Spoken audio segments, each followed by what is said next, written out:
Welcome to Launch Today, the podcast focused on what it takes to get your business to $1 million or more in revenue.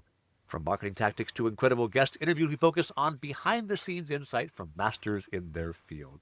If you want to grow the revenue for your startup or your business, you don't want to miss today, because today's guest is a deal-closing expert, a ninja, who helps entrepreneurs acquire profitable businesses in half the time with his proven strategies. Elliot Holland is the founder of the Business Buying Masterclass and the managing director of Guardian Due Diligence, where he's helped countless entrepreneurs navigate the complex world of business acquisitions. With his Harvard MBA and extensive experience in private equity, Elliot has developed a unique system to help first-time buyers find and close deals in months instead of years. Elliot, thanks for coming on the show. What an elegant intro. Gonna have some fun today. Thank you. I always like to ask this question first, which is, why do you do what you do? Great question. So I was early in self-funded search. So when you think about buying a business, there's private equity companies that do it. There's sort of people that spun out of private equity companies that do it. And there's like everyday dudes like me that try to do it. The everyday dudes are called self-funded searchers. So I tried one of those back in 2011 before they were popular, and just went through every hurdle that you can imagine, having to go work for free under people who had done it before, being lied to by banks that weren't lending on the kind of deals I was doing, but they didn't tell me that, dealing with all of the sellers, buyers, brokers, and all that craziness. And I actually failed at that cert in 2014. And Wow, it really you took put me in 2 the years tailspin. at that. Yeah, I really was going from 2012 and 2016, but it's tough to say 4 years. But it was a part-time search. And then Gotcha. I threw me into such a tailspin, and I knew how sleazy some of the characters in the business buying ecosystem can be. And I do what I do because I want to protect the next set of everyday people that want to go buy a business, to protect them from some of the stuff that I had to run into. They don't have to if they choose to make a wise investment in the process. Gotcha. Awesome. You've built your career helping people buy businesses faster and more effectively.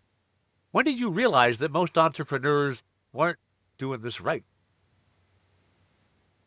Passing. That's right. And then moving up to what I would still probably call an A-, even though I think it's an A+ for most other people. I'm just hard on myself. I realized back in 2013 or 14 that the only way to really get a search done in the most efficient way was to break all of the rules.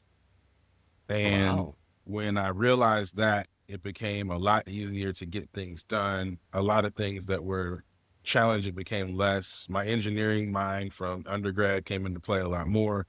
And that's when I figured it out. I got to ask, what are all the rules you have to break, or are they secret? No, it's not secret. So first is a lot of people coming off of W-2 sort of corporate jobs. The first rule you have to break is you're no longer the 87th guy below the CEO. You are the Brinks truck showing up with $4 million in 90 days. And so you got to act like that. The moment you act like somebody who's part-time and isn't confident, you lose. Brokers give recommendations. They're almost like stop signs in shopping mall parking lots. They're optional. Your goal is to get a deal under letter of intent. You listen as much as you can, but never stop a good play en route to getting good deals done because a broker has some IOI, LOI process. You get the deal locked up. You also cannot allow people to be slow around you, going back to the Brinks truck. So some of the rules of politeness that people are used to in corporate settings don't play in business acquisition, because if I ask somebody for financials and I'm bringing $4 million in 90 days, if you're 10 days late on that, my bigger issue is, do you respect me?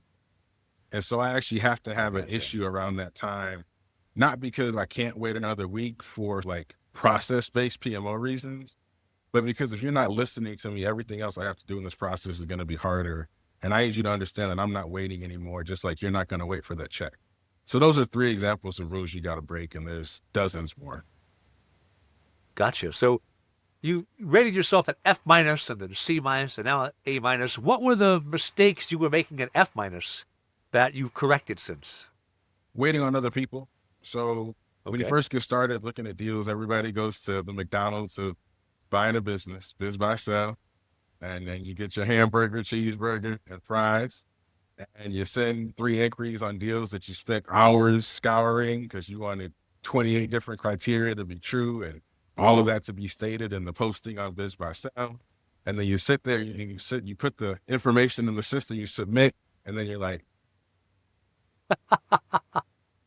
I hope he gets back to me. It's been 3 days. Why didn't they get back to me? It's been 7 days. Why didn't they get back to me? Let me see if this broker's alive. Let me Google him. Okay, he posted something on LinkedIn yesterday, but he's not getting back to me. What's going on? And then you do that 10, 12 times, and you realize that if you wait on other people, you're going to be hosed. So my F minus attempts were around there. I think the C minus was when I, instead of just submitted inquiries, called brokers, emailed brokers, posted on LinkedIn. I was okay with being a nuisance because I didn't want to waste the effort it took to find a deal that I saw listed that I wanted to buy. So that was probably the C minus, the biggest difference there. And then I would say after that, the A minus came to one of my biggest recommendations is you should be sending 10 letters of intent every month. So letters of intent are just offer letters to sellers about buying a business. So forget all the rules about how could you possibly buy 10 businesses at one time? Since there's so much malarkey, brokers not getting back to you, sellers not really selling having unreasonable expectations, banks tightening its restrictions, seller gets in the thing 45 days, doesn't want to sell anymore. The only way to really succeed in this environment is to get your numbers up. And that was the biggest move from the C minus to the A minus to say, hey, I'm going to send 10 letters of intent every month. I got to ask, how bashfully. many people are you looking at to get 10 LOIs out? Because you're not sending an LOI out to everybody. So you probably got to look at 30 to 50 deals to get 10 letters of intent out. And again, that's about the number. I laugh at people who don't agree because after doing this for so long, and for most of the people I work with, they're making well into the 6 figures. They're doing this part-time. So they're married with kids and a 60-hour-a-week job. And so if you're not looking at 25 to 30 and sending 10 letters of intent, don't lie to yourself. The likelihood of you being successful is probably the average success of a self-funded searcher, which is less than 10%. Ooh, that's interesting stats. I love that. I love a good metric. I teach marketing at startup accelerators all over the world. I've taught 6,000 founders over the last decade. And one of the really important things for someone who's new in their space is if you give them a hard number, like 10 LOIs a month, it gives them something to anchor on and begin to understand, am I moving towards success or not? And I'm sure, right, some founders might do great at 8. It might need 20. That's right. But you give them a number and you at least know, okay, yeah, Yes. I'm where am I? Yes. And that's the And that's what important I part of do that. is, look, maybe yours is 3 because you're way better than me. I'm okay with that. But your results in 2 months will tell on you. There Do you you go. have a signed letter There of you go. intent yet? Because if not, then your number's too low. And what I love about this business is that it moves quickly. And so after 2 months, I can just ask people, like, do you have any signed letters of intent? Have you gotten close? Then your number is not what you thought it was. I like it. When I was a wee young lad in college, I was minored in photography. And our teacher told us, look, you're graded at the end of the year is on 4 photographs. Yep. Take as many as you want. These 4 are what matters. And the only people who got A's in the class took thousands of photos. There we go. And then turned in 4. There we go. There we go. I'll tell you another anecdote that people should recognize. If you work in a sales organization in a big company, there's activity metrics and then outcome metrics. Outcome metrics being sales, activity metrics, calls, meetings, emails, whatever, right? Nobody cares about your activity metrics if you hit your number. Exactly. If you don't hit your number, they're in your behind with a flashlight and a magnifying glass about your activity metrics. So again, the activity metrics are cute, but they're simply a way to give yourself a better chance at getting the outcome. Definitely true. Small business acquisitions are growing about 5% year over year. I think I saw somewhere 10,000 closed transaction in Q1 of this year alone. What's driving the surge right now? Aren't we going into a crappy market? Why are people buying businesses? What's happening? I would bet everything I own that 5% growth rate is low. Oh, I think okay. in terms of number of people coming into the self-funded search world, I think it's probably closer to 30 or 40% year-over-year growth for the past 3 to 5 years. Whoa. Thanks to some of the influencers that are doing some good, but some bad, in my opinion, in the marketplace. What's driving it? So that's a little bit easier to talk about. So the American dream is becoming, I think, more fleeting for a lot of people. I think that in this age of the internet and how quickly you can see how executives and other people live, a lot of folks want that opportunity earlier in life. The SBA 7A program allows any American to borrow up to $5 million, and it's guaranteed by the government for 75 to 90%. So the banks in your local area are way more open to doing these things. And a lot of people are saying, hey, look, I manage a $10 million, $20 million budget at XYZ company. Why can't I manage a $3 million budget at a landscaping or HVAC company? And if I'm successful in that, and most people are successful, the default rate on these loans are like 6 or 7%. If I'm successful, I fundamentally change the wealth economics of my family, probably forever. And so it's one of those things where both the concept and the talking about it, the influencers are both pushing people, but also, whoa, I can go from $200K to owning a $2 million business in a year. Yeah, that's worth the effort. Even if I don't win, I gotta try. Yeah. I feel you. As an entrepreneur who's run his own agency for 5 years now, yes, you make the long play here.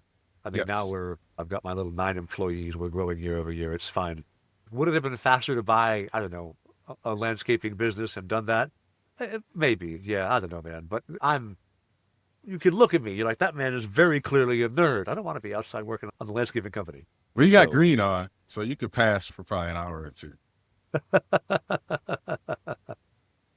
fair enough. You see both, like, you tell people to buy business, and it is a great mechanism for you to acquire an asset. It used to be you buy a house, that was your asset. You Sure. acquire an asset, it's a way to become wealthier because you own this asset. But for the person who's selling, Yep.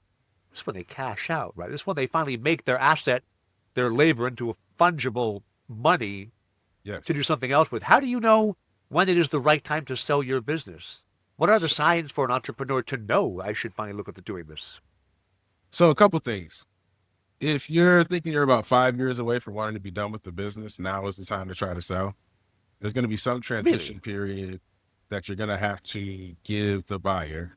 There's going to be some sort of year, maybe a little bit more process to sell. There's going to be another sort of half-year process to get your books in order. So the mistake is, hey, I want to be out of this by the end of 2025. Let me go call a broker. Too late, right? If I'm sitting in 2025, it's if I want to sell in 2030, I should probably start thinking about it now. The other one is just, if you're so tired of the business that you know you're not doing best by it, and you have some other place to put your capital and or time, that's another good time and reason to sell a business. The other would be, and this is one that you talked about earlier, like the turmoil in the market. If you're looking at your business and saying, hey, look, I don't want to deal with what AI is going to do to this. I don't want to deal with what the volatility in the U.S. economy is going to do. Yeah, I may take a slight hit for selling in a wonky year, but I'd rather liquidate my asset today and not have to deal with that malarkey. Let somebody else younger with more runway deal with that. Those are 3 times that are great for somebody to sell a business. Awesome. Forbes has recently highlighted that obviously, you're mentioning growth is way over 5% year over year. These business exits are surging.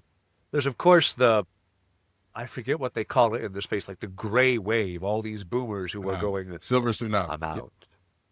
The silver tsunami, there you go, thank you, yes. Gray wave was close. I was in the neighborhood. It was. A lot of people have this, like they've been told the line, right? Buy a business with a fax machine, and then you can just fix everything. You'll be rich. It's not that easy, is it? Heck no. And that's right, different from everybody else that's selling courses on the internet. I'm not going to lie to you and say it's easy. It's hard. I'm not going to tell you that it's a perfect outcome. It's not. It's a grueling process. I told you earlier, 90% of people who start on this path don't close. So that metric doesn't really go along with easy. However, the life-changing impact to those who are successful is what's keep people in the game knowing those numbers. So here's the thing. The fax machine, the boring business, all these like words, but you run a business, I run a business. They're not easy, and we've both been doing it 5+, 10+ years. So this ain't easy, no matter who you are. The thing is, it may be worth it to go through the difficulty of it. And I think for me and the people I talk to and those who listen to me and my audience is, hey, it's a hard thing worth doing, not an easy thing. Because here's the reality. That fax machine might have a reason for being there. That CRM that never got bought, it might be a reason for that as well. Or that may have never been a top 3 priority for the owner, or technology might not have been their language. That don't mean you can run it better than them. And just because you worked on a big company budget or you were in the same industry somewhere, or some folks are going into de novo industries that they've never been in, just because you've done it under no real personal guarantee pressure doesn't mean you're going to be good under this pressure. However, once people close, the lion's share of them are successful. It's just not an easy thing. I was talking to an entrepreneur yesterday who he portrays it as through happenstance, although very little that's successful in business is pure luck. Walked backwards into owning a 60,000 square foot factory in China, and now he's building products based on the factory he owns. And he said, I don't take money because money from outside sources lets you paper over problems and not solve core business problems. So you buy a business, and usually for, I think, most people who are buying a business that you might be talking to, that's their line of credit. It is fully extended now. Right. So if this business has been right on the edge, you drop in. You own it now, but you've also got no padding. There's no fat anywhere for a little while for you to make it go. How do you go from a W-2, my paycheck is coming in, I just make sure that my expenses are less than my income, and it's fine, to now suddenly, oh God, there's a million variables, and I don't know which one is what's causing me to bleed out? Sure. So I think there's 3 transitions to go from a W-2 to a business owner of an acquired business. So the first is from the W-2 to your first entrepreneurial endeavor. So most of my clients, 90% are first-time buyers. So they still have W-2 income probably in this year because they're part-time. So the first is moving from, I can make excuses, and as long as I show up for the 60 hours I get paid, to I eat what I kill. All right. Then you go from that to now you have to become a deal professional. So deal professional is a business value evaluator, a negotiator on letters of intent, a assessor if is the seller lying, is the broker lying, is the lender telling the truth. So now you got to go into from entrepreneurial to deal professional. But keep in mind, you're just a miniature form of a Warren Buffett or a Steve Schwarzman or Blackstone at this point. Then you got to go from that to now I am a person with these new skills who's willing to bet $1 million plus on a personal guarantee on these new skills that I've learned. So how do people go through that? The same way you eat an elephant, man, one bite at a time. And so I both say it's daunting, and then I'm going to come back and say it's possible. Why? If you move from W-2 to entrepreneurship, you're like, that hurt a little, but I feel better over here. Then you go from that to deal person. You're like, hey, that hurt a little, but I feel a lot smarter. Even if I don't get a deal closed, I'll probably be able to do way cooler stuff after this than before. The data shows that's the case as well. The folks who try this and don't get this done go on to do amazing things. Then it's, hey, if Coca-Cola or Home Depot was betting $1 million on me, why wouldn't I bet $1 million on myself? And so I think that's how people move from the corporate salary to the owner of a bought business. Awesome. For someone who's currently operating a business, and maybe even one they purchased recently, what ongoing activities should they be doing to maximize a potential exit? Because I imagine most of your business buyers, like, they're not just going to buy one. Sure. Well, we hope that many of them buy several and come use Guardian Due Diligence for financial due diligence, quality of earnings. There you go. So that's the life. That is the life. And you would agree with this. So What you want to do is make your business as formidable and as not reliant on you as possible. So that means SOPs, that means a very clear sales and marketing funnel, that means a very clear walk from lead to qualified lead to sales to multiple sales. That means solid financials and operating statistics that people can quickly get into and understand. That means getting into the right markets with the right message and the right pricing. That means doing all the things that frankly would likely maximize your own profit and time away from the company. Those same things are actually the exact things that you want to do to prepare for a buyer to come and take a look at your business. I definitely agree. Something that founders are so bad at is finding a way to not be the bottleneck behind which everything is blocked, right? Yep. And look at me, I'm the founder here, I'm doing podcasts, right? But hey, you also have to do some of the things you enjoy. Otherwise, why are you in business? Yeah, Otherwise, people don't fully understand this. So my metric is not maximizing the amount of dollars that I can earn in this lifetime. Nope, not at all. My metric is dollars per unit of freedom restricted and doing things that I like. And so the things that I do in my business are both things that are affiliated with making money, but also things I like and things that are building a sustainable business. Now, somebody else could say, hey, look, you're leaving money on the table, guy. One of the beautiful things about owning your own business is you get to make those choices every day on what you do, don't do, who you collaborate with, who you don't talk to, don't, what, conferences you go to, which ones you don't. And I can't under celebrate how great that feels to have that freedom. yeah, the first time I was able to say to a client, you know what? I don't think we're a great fit for each other. I wish you all the best of luck, but elsewhere. That's so nice. As opposed to a boss who you hate. I mean, if I hate my boss, it's my fault. Because, low. And that is the one thing I don't think I'm employable anymore. Because I can look at something that's wrong and hop in and fix it. Yeah. And if I'm unhappy about something, I only have one person to point to. And that's for some people, that's what you want. Yeah.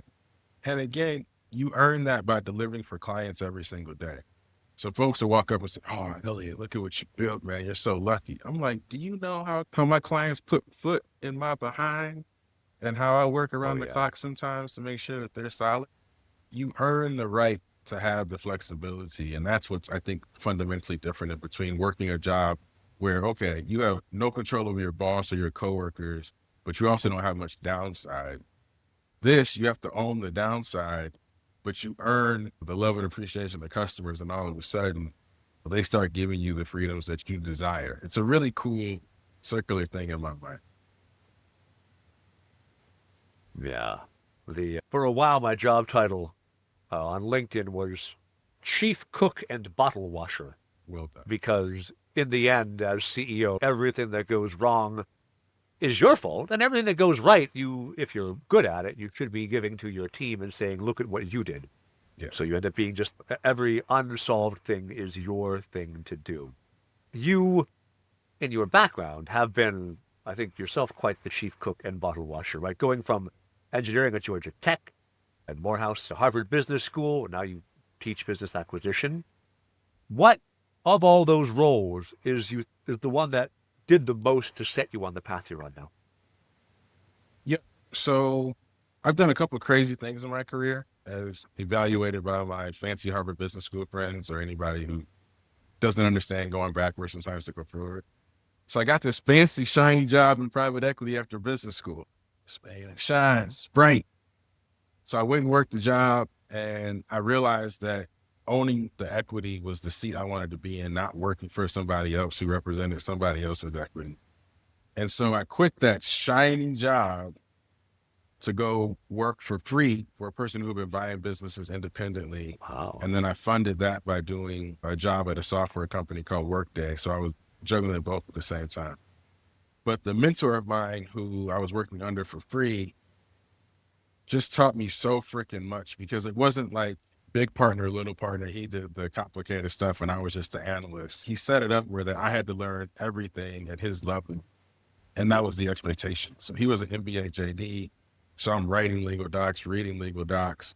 Of course, we did the financial modeling, but then there's marketing in the deal world too. Like, how do you position a deal in the right way? How do you talk to lenders? How do you talk to buyers, sellers, the whole thing? And so when I think about an experience that gave me the most, those 2.5 years doing that by far gave me the most, because once again, it's not like I'm making the same salary at the private equity firm no matter what happens.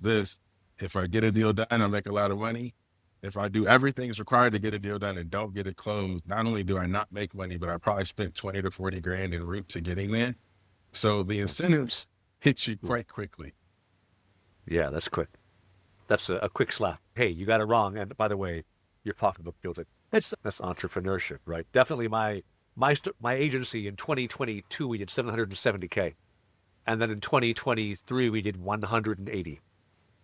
And the market moved. And I wasn't agile enough when the market moved. And holy crap, that sucked. Because I was like, look at me, I'm a genius. The line only goes up and to the right. People say business is hard, they're all fools. Yes. And right around the time I was thinking that, I was already in trouble and didn't know. Yes. And that kind of blithe ignorance coming back to bite you, you're like, yep, you learn to live with all of your character traits, good and bad, when you're an entrepreneur. That's it. Awesome. I'll be able to tell from my background, I like a good book. Yeah. So let me ask you, entrepreneur, founder, business buyer, any of these people, is there a particular book, fiction or nonfiction, that you're like, this is a useful thing for you to read? The book I always say is How to Win Friends and Influence People, and it's That's not a even good book. close. So Good to book. me, 95% of the way I communicate is at my business. I have conversations with both friends, colleagues, clients, are all based on an understanding of that book and how fundamental it is to communication and how fundamental communication is to business. And so I'm sure people were expecting some business acquisition book. Gotcha. Nope. It's more fundamental, old school, how to win friends and influence people, because even as an advisor, but certainly as a business buyer, this right here, a conversation that can move things in a positive direction or in a negative direction, is the foundation of how all this stuff works. And that book is the best, in my opinion, on how to manage, think about, strategize, conversation, interactions.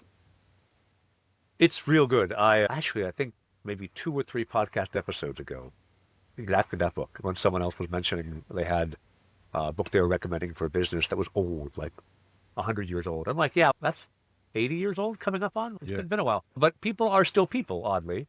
And relationships are still relationships. That's it. And that's a fun part of this whole technology revolution, is that there's still conversations being had. There are. Even with AI, it's still people. That's why I do a video podcast and don't do blog posts so much anymore, because AI can write like me, sure, but I've yet to find AI that is as crazy as I am and able to carry off all my non sequiturs effectively. Amen, brother. And that's why I'm here, for the same exact reason. This message can get out in a way that I can't do it on text. And frankly, I think video does a really good job of conveying trust, which is very hard to do through text. Definitely does. On your LinkedIn profile, you mentioned earn your freedom. And I think you've already touched on this a bit, but what does freedom as an entrepreneur mean to you? Waking up and being able to say no. I think in the simplest sense is the freedom that I have is manifested by the fact that somebody can offer me an opportunity that's really cool today, and I can politely decline without my worry of, oh my gosh, can I pay my rent? Or, oh my gosh, is the business going to tank? Or, oh my gosh, is so-and-so of me going to do so-and-so because I said no? So I think the manifestation of freedom is being able to say no. I think what it is the ability to manifest and benefit from every cool and creative thing that you do. And that only happens when you take responsibility for every wacky, wonky, you shouldn't have done that thing that you did.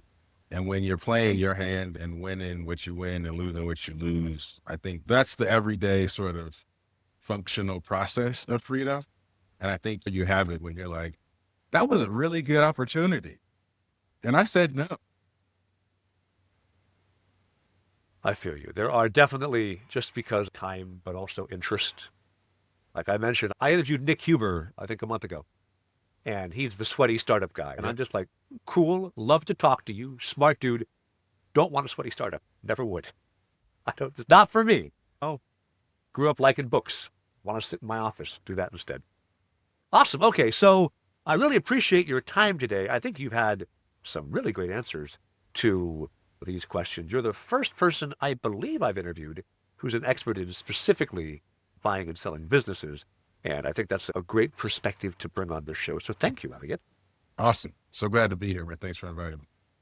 Yeah, if people want to find you online and find out more about buying and selling businesses, where do they go look? They go to guardianduediligence.com or the Business Buying Masterclass.com or Guardian Due Diligence on YouTube. I would say my number one social is YouTube. My best stuff is there. My email and phone number on the bottom of my website, so not hard to catch up with you. There you go. You can ring you up, be like, hey, they send you a pizza. Exactly. I'll accept it. All right. Awesome. Thank you very much. If you are watching or listening, be sure to subscribe because every week we're talking to more entrepreneurs. And I'm not even sure who's up next because my whole calendar is out of my head, but there'll be somebody good, I am sure. I've had a great time. Thank you so much today.